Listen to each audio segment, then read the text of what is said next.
Cable জুবিনৰ গান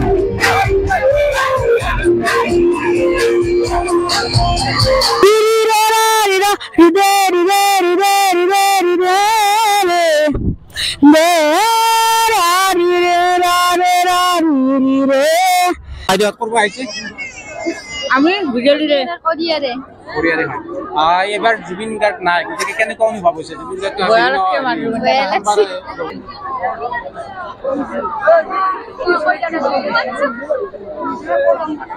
বিশাল ৰাজহুৱাকৈ য'ত দিগন্ত ভাৰতীৰ দৰে তাৰকা শিল্পীৰ ইয়াত উপস্থিত হৈছিল বিদ্যুৎ বিকাশৰ দৰে কণ্ঠশিল্পীৰ উপস্থিতি আছিল আৰু যথেষ্ট সংখ্যক মানুহৰ প্ৰায় 10 সহস্ৰাধিক মানুহৰ উপস্থিতিত জুবিন গাৰ্গৰ ৰাজহুৱা শ্ৰদ্ধাঞ্জলিটো পালন কৰোঁ আমি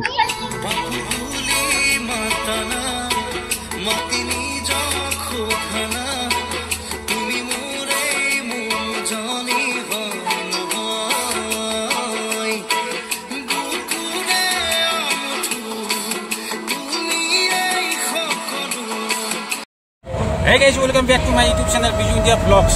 आज देविक विसर्जन के देविक की विसर्जन दिया आम चाबल आईसो बिजुली घाटल नदीर पार घाटल बोलक तेनाली आम এতিয়া ভিডিও আৰম্ভ কৰি দিওঁ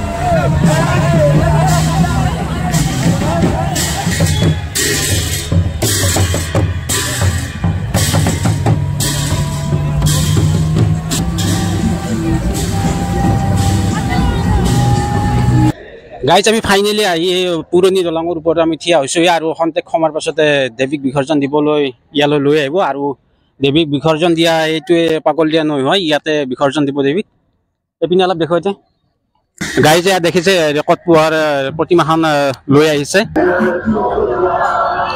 কেৱল জুবিন জুবিন জুবিন দেখিছে কিমান এটা বিশাল যিমান দূৰ কৈছে আপুনি কেৱল মানুহ আৰু মানুহ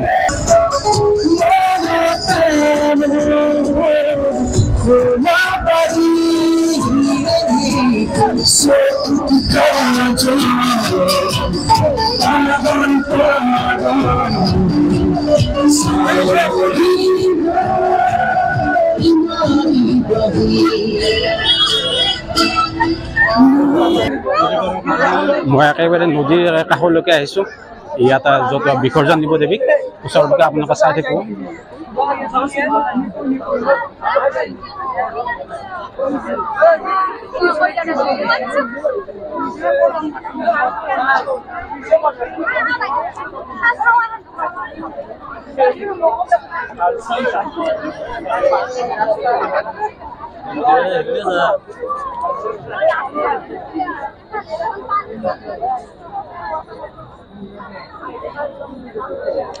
এপিনে দলঙৰ পৰা এনেদৰে চাই আছে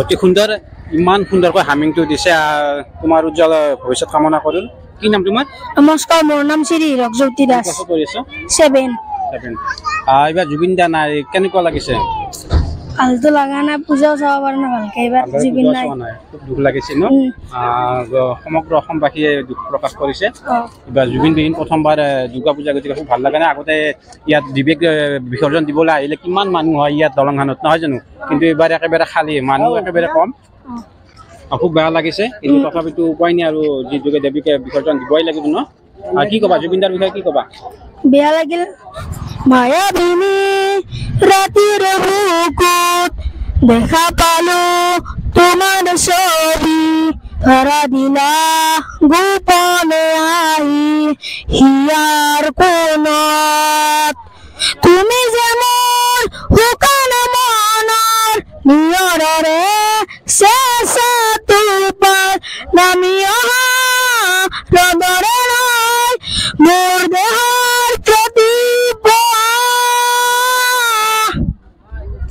ধন্যবাদ বাইদেৱে এফাকি জুবিন দাৰ গান গাই দিব বাতৰি শেষতে গীতটো শুনিছেনে খুব গোটেইখিনি নাজানো এটা কলি গুণগুণাই দিয়া মই এইটো গান নাজানিম জুবিন দাৰ যিকোনো এটা গুণগুণাই দিয়া জুবিন দাৰ জুবিন দানে মায়াবিনী ৰাতিৰ বুকুত দেখা পালো তোমাৰ ছবি ধৰা দিয়া।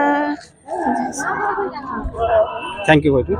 এয়া দেখিছে দেৱীক বিসৰ্জন দিয়াৰ সময়তো জুবিন দাৰ মায়াবিনী গীতটো বজাইছে। আমি গাঁৱৰ আপোনালোকৰ কেনেকুৱা লাগিছে জুবিন দা এইবাৰ নাই, কেনেকুৱা অনুভৱ হৈছে?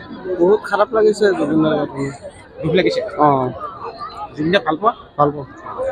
মায়াবিনী ৰাতিৰ বুকুত দেখা পালো কেনে জানো অলপ। বলক এতিয়া আমি অলপ দোকান পোহাৰ দেখো আৰু ৰাইজৰো কিছু মতামত ল'বলৈ চেষ্টা কৰিম। আৰু কি ক'বা? বেয়া লাগিছে। বেয়া লাগিছে? জুবিন দাৰ গান গাবা নেকি এফাকি? নালাগে। ভাল পোৱা নে নোপোৱা?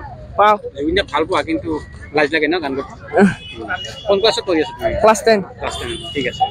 এইবাৰ জুবিন বিহীন প্ৰথমটো অসমত দুৰ্গা পূজা, কেনেকুৱা অনুভৱ হৈছে? নাই বহুত বেয়া লাগিছে, জুবিন নোহোৱাৰ কাৰণে বহুত বেয়া লাগিছে। বেয়া লাগিছে, ন্যায় বিচাৰ জুবিনৰ। প্ৰতিগৰাকী অনুৰাগীয়ে এইটোৱে কৈ আছে যে জুবিন দাৰ যিয়ে ষড়যন্ত্ৰ বুলি ক'ব লাগিব, ষড়যন্ত্ৰ কৰি যিয়ে হত্যা কৰিলে তাৰ মানে উচিত তদন্ত হ'ব লাগে আৰু ন্যায় লাগে। এইটোকে গোটেইগিলা মানুহ আমি আহোৱে।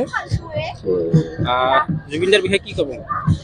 জুবিন দাৰ বিষয়ে কি ক'ম, জুবিন দাটো ভালে, ইমান ভাল লাগিছে। ই বাপৰে বঢ়িয়া।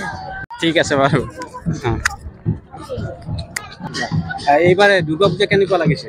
দুৰ্গা পূজা ইমান এটা ভাল লগা নাই, যিহেতু আমাৰ মাজত জুবিন দাই নাই।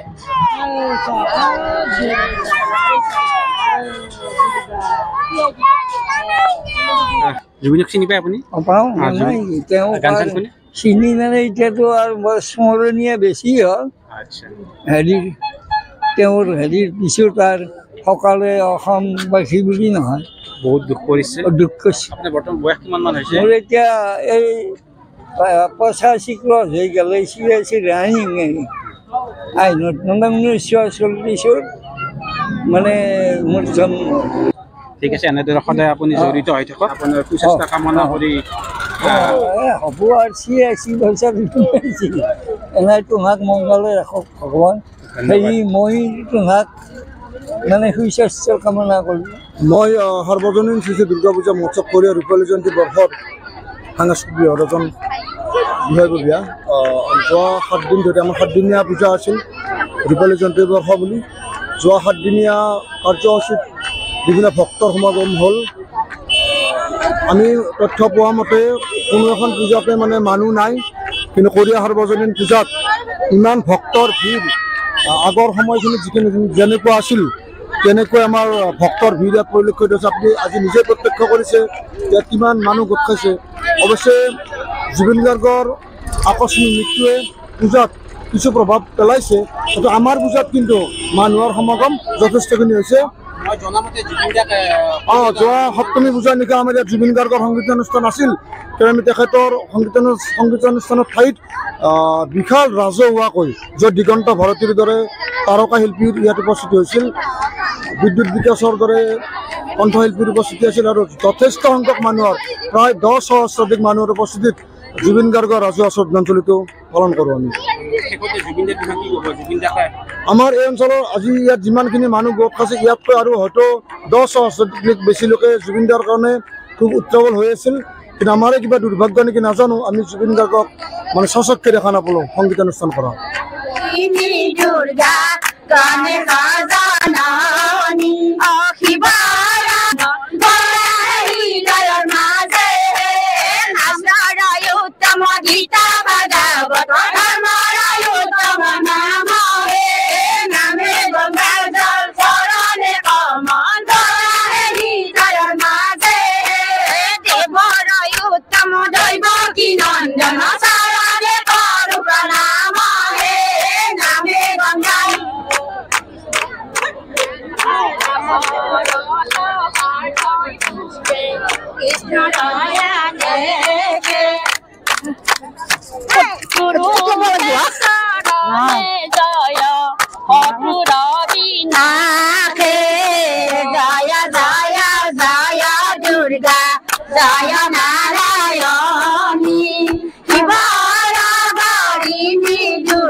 কৃষ্ণ দয়া দে কলি যোগা দুর্গা পূজা করে নারায়ণে জয় জয় জয় দুর্গা জয় নারায়ণী হরিণী দুর্গা গণে সজননী ধর্ময় অর্থ কাম মুখ হতু বিনাশন আহিনৰ ষষ্ঠ ৰূপ দেৱী নাৰায়ণ জয় জয় জয় দুৰ্গা জয় নাৰায়ণী হৰিণী দুৰ্গা গণে সজননী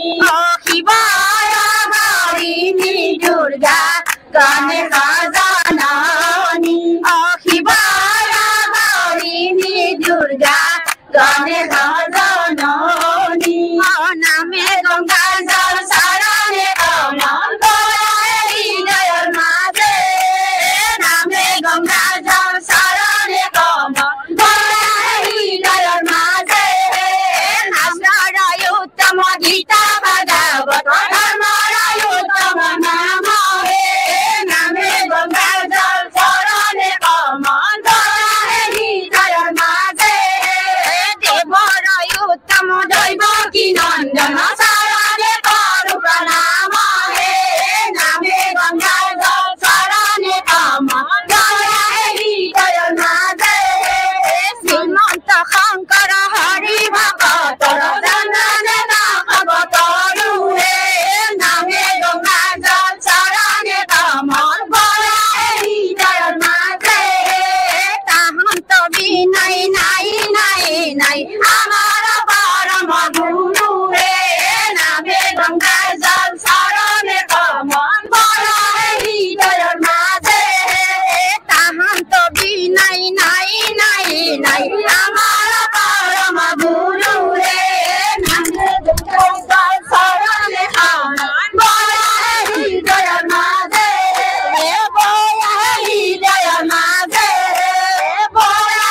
হৃদয়ৰ মাজে হৰি ৰাম ৰাম ৰাম ৰাম হৰি ৰাম ৰাম ৰাম ৰাম ৰাম হৰি ৰাম ৰাম ৰাম ৰাম হৰি ৰাম ৰাম ৰাম ৰাম ৰাম মধুদান বদান নজর বরম পরমারি জলোসন সংগ্রাধরম হরি রাম রাম রাম রাম হরি রাম রাম রাম রাম রাম রাম জয় হরি কিয়ে জয় জয় হরি গোপাল গোবিন্দ রাম